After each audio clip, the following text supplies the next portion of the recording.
కొత్తగా కనెక్షన్లు ఇవ్వడం లేదు, ట్రాన్స్ఫార్మర్లు ఇవ్వడం లేదు. పవర్ ఫ్యాక్టర్ పేరుతో చంద్రబాబు నాయుడు గారు ఆక్వా రైతులను అన్యాయం చేస్తా ఉన్నాడు. మరోవైపున ఇదే చంద్రబాబు నాయుడు గారు ఏం చేస్తా ఉన్నాడు అనంటే, ఇదే చంద్రబాబు నాయుడు గారు కోతల మీద కోతలు వేస్తా ఉన్నాడు.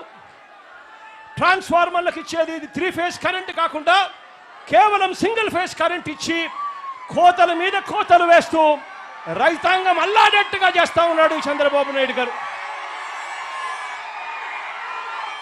ఈరోజు రైతాంగం జనరేటర్ను పెట్టుకొని ఈరోజు ఆక్వా సాగు చేయాల్సిన పరిస్థితిలో ఈరోజు రైతాంగం ఉంది.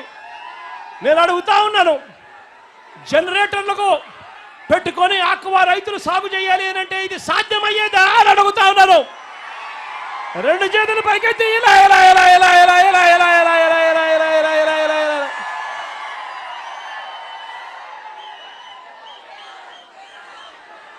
అదే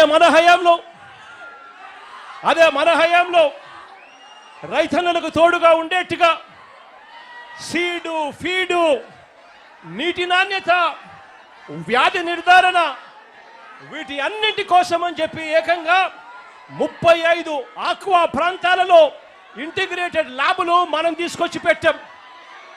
అంతేకాకుండా ఏకంగా 782 ఆక్వా 782 ఆర్బీకేల పరిధిలో ఏకంగా ఫిషరీస్ అసిస్టెంట్లను, అంటే ఫిషరీస్ డిగ్రీ పట్టభద్రులను తీసుకొని వచ్చి ఈ 782 ఆర్బీకేలలో వీళ్ళను నియామకం చేశాం. వీళ్ళ చేత, ఆ ఆర్బీకేల చేత, ఈ పట్టభద్రుల చేత, ఈ ఆక్వా ల్యాబుల చేత ప్రతి రైతాంగాన్ని చేయి పట్టుకొని నడిపించే కార్యక్రమం చేశాం. మన హయాంలో ఏకంగా 120 రోజుల పాటు 150 రోజుల పాటు ఉండే సీడు ఈరోజు కేవలం 90 రోజులకు మించి బ్రతకని పరిస్థితిలోకి ఈరోజు ఆక్వా రంగంలో రైతన్న అల్లాడిపోతా ఉన్నాడు. ఈరోజు జబ్బులు పెరిగిపోయాయి. క్వాలిటీ మానిటరింగ్ అనేది పూర్తిగా పక్కకు తప్పుకున్న పరిస్థితి కనిపిస్తూ ఉంది. చంద్రబాబు నాయుడు గారు పుణ్యాన నర్సాపురంలో చంద్రబాబు నాయుడు గారు పుణ్యాన నర్సాపురంలో ఫిషరీస్ యూనివర్సిటీని మనం స్టార్ట్ చేస్తే, అందులో క్లాసులు కూడా మొదలు పెడితే, డబ్బులు కూడా శాంక్షన్ చేస్తే చంద్రబాబు నాయుడు గారు దాన్ని ఆపేసిన పరిస్థితి ఈరోజు కనిపిస్తూ ఉన్నాం. ఇదే ప్రాంతంలోనే మెడికల్ కాలేజ్ కూడా పనులన్నీ కూడా ఆగిపోయిన పరిస్థితులే ఈరోజు మెడికల్ కాలేజీల్లో కూడా కనిపిస్తూ ఉన్నాయి. ఒక్కసారి ఆలోచన చేయమని అడుగుతా ఉన్నా.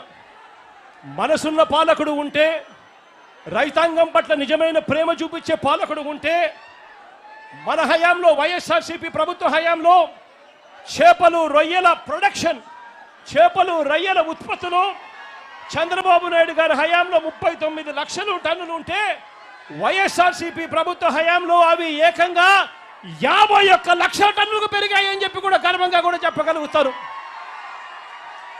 మనం తీసుకొచ్చిన ఈ విప్లవాత్మక మార్పుల వల్ల రైతాంగాన్ని చేయి పట్టుకొని నడిపించినందువలన 2018-19లో చంద్రబాబు నాయుడు గారి హయాంలో రాష్ట్రం నుంచి ఎగుమతుల విలువ 13,855 కోట్ల రూపాయలు అయితే 2023 అంటే వైఎస్ఆర్సీపీ ప్రభుత్వ హయాంలో ఆక్వా ఎగుమతుల విలువ ఏకంగా 20,000 కోట్ల రూపాయలను కూడా గర్వంగా చెప్పగలుగుతాను. అంతేకాదు, చంద్రబాబు నాయుడు గారి హయాంలో 86% ఉన్న యాంటీబయోటిక్స్ అవశేషాలు, అంటే యాంటీబయోటిక్స్ రెసిడ్యూ, యాంటీబయోటిక్స్ అవశేషాలు చంద్రబాబు నాయుడు గారి హయాంలో 86% ఉంటే, అదే వైఎస్ఆర్సీపీ ప్రభుత్వ హయాంలో దాన్ని ఏకంగా 20%లోపే తగ్గించామని చెప్పి కూడా గర్వంగా చెప్తా ఉన్నా. ఇలా తగ్గించగలిగాం కాబట్టే ఎక్స్పోర్ట్స్ పెరిగాయి, తగ్గించగలిగాం కాబట్టే రైతాంగాన్ని చేయి పట్టుకొని నడిపించగలిగాం కాబట్టే ఉత్పత్తి పెరిగింది.